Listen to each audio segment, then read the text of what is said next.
Go. Sam, why don't you go ahead and start? Sam of 350 Massachusetts. Sure. Thank you so much, Mary Ellen, for hosting and for giving me the opportunity to speak. So I'm going to start by giving a brief overview of 350 Mass. So 350 Massachusetts is home to 17 different local community groups that we call nodes, and they stretch all the way from Cape Cod to the Berkshires. Each of our nodes operates with a high level of independence on issues and campaigns local to their communities. And together, the nodes coordinate efforts for statewide campaigns, national and international actions. We are also home to over a dozen working groups, which organize statewide across issues and campaigns. Right now, we are doing everything on Zoom, so it is a very good time to join 350 Mass because you can go to a node and just pop in and see what your local node or even a node in another area of Massachusetts see what they're doing, or join one of our working groups. And I'll put some links in the chat when I'm done talking. But we just built a new website that we are really happy to launch, and that has so many places you can sign up for our newsletter, to join one of our nodes, to join one of our working groups.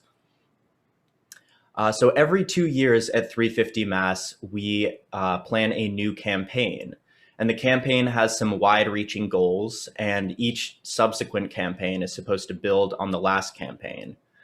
Our previous campaign was called The Road to the Green New Deal, and we completed this in 2020. And it paved the way to our current campaign, which is bringing the Green New Deal home.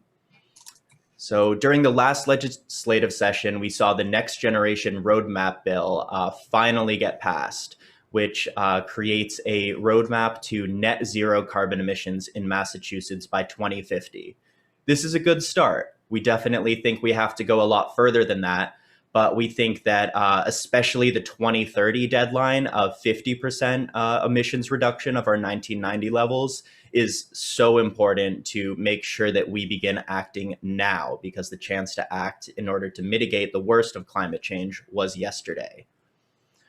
This campaign involves action at all levels of government: local, national, international. And one of the main focuses of this campaign is we hope to draw focus and resources to the energy consumptions of homes and buildings. In Massachusetts, it is estimated that more than 40% of all carbon dioxide emissions come from buildings. That's almost half. So in order to be in line with the legal requirements that the Next Generation Roadmap put in place, we believe that it is vital that we focus on buildings, and that will involve retrofits, that will involve new building codes that ensure that new construction is made in an energy efficient and sustainable manner. It is a core belief of 350 Mass that climate change affects everyone, not just environmentalists, and it disproportionately affects poor, Black, Brown, Indigenous communities. So we are very committed to environmental justice. And that is one of the reasons why we are focusing our efforts at building retrofits through the Massachusetts Renews Alliance, which is a coalition of over 70 organizations in Massachusetts that represent climate, labor, youth, Indigenous, environmental justice groups, and more progressive organizers. With the Massachusetts Renews Alliance, we are putting 3 pieces of legislation forward this session. Here, I'm going to share my screen.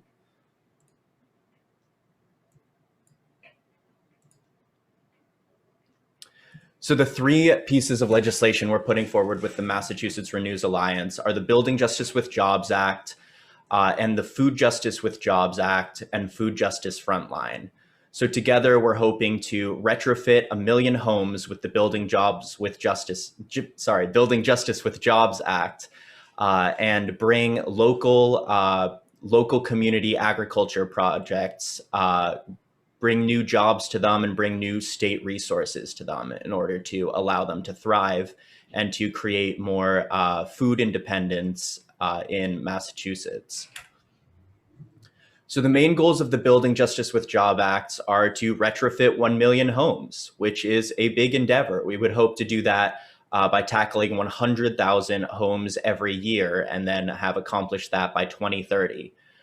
This would help improve health and safety and slash emissions dramatically. So much of our emissions come from heating old, inefficient homes and other outdated infrastructure that is in homes and buildings across Massachusetts. We also believe that we want to circumvent the traditional pitting of labor against the climate movement that we see many of the enemies of climate action try to do, which is one of the reasons that we're doing this in close coordination with labor and unions such as 32BJ and Community Labor United. And we are focusing on making many of the jobs that are generated by these acts guaranteed union jobs with good pay and good benefits. So what does a retrofit mean? It can mean a lot of different things. It can mean improving the building shell to reduce air leaks and increase insulation, to eliminate heating emissions, which one of the main things that we'll have to do is also ensure that the electricity going to these homes is coming from renewable sources, which is why we also are behind wind projects, solar projects in Massachusetts, and hope to see those go alongside these bills. We want to eliminate hot water emissions with heat pumps or on-demand hot water, and eliminate cooking emissions with induction stovetops.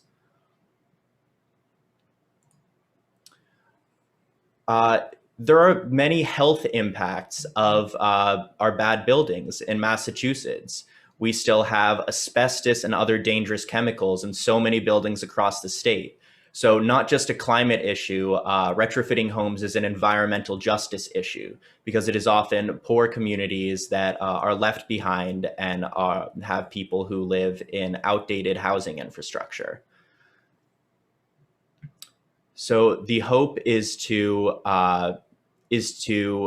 ramp up production or retrofits as we go, because as we ready the systems to do these retrofits, we believe we will become better and better at it over the years. And there's no reason we have to stop at 1 million homes in 2030. This is very much aligned with our 2040 and 2050 goals as well.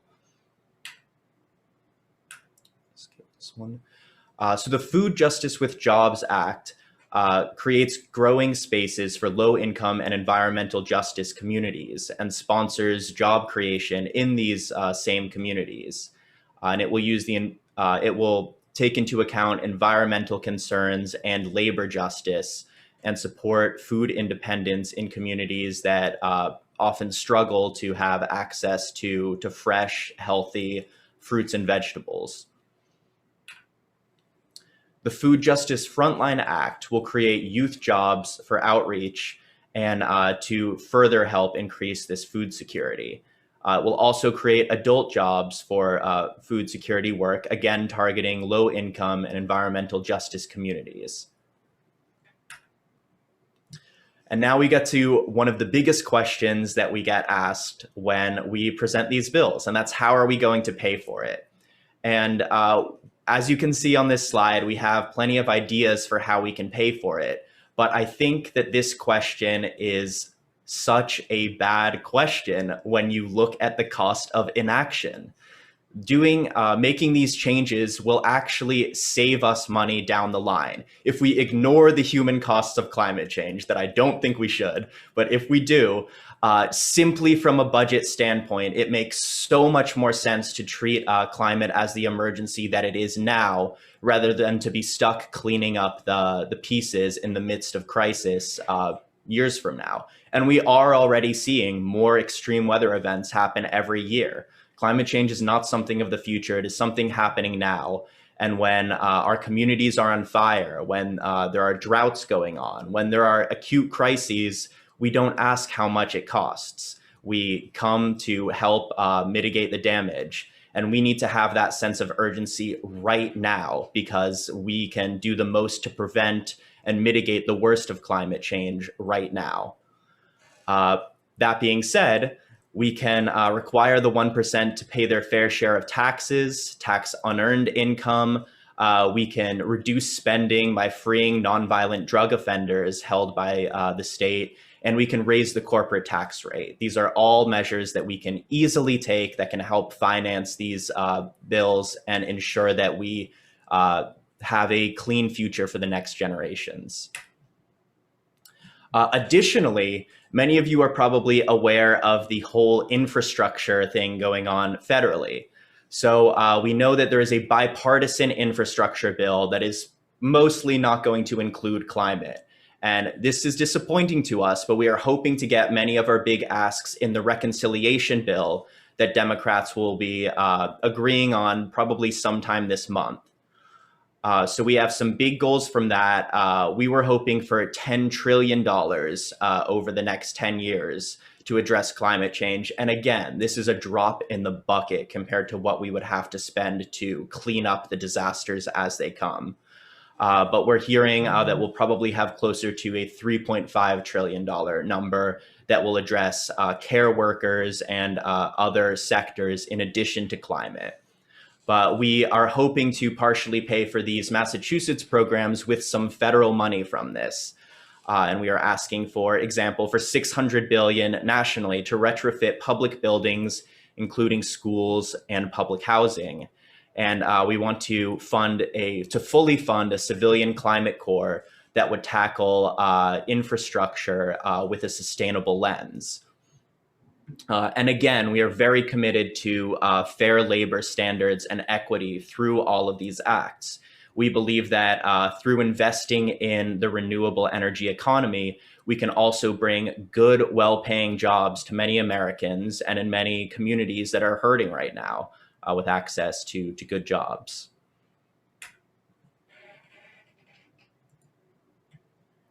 So that is a bit of the background of one of our main focuses at 350 Mass. And if you're interested in learning more, I will drop a link in the chat in one moment and urge you to sign up for our newsletter, where we send out weekly action alerts and let you know what is going on in the climate movement in Massachusetts. And from there, you can get involved with a node, get involved with a working group. We have working groups that cover all sorts of topics, from transportation to solidarity to federal engagement. And we hope to see you there. Thank you.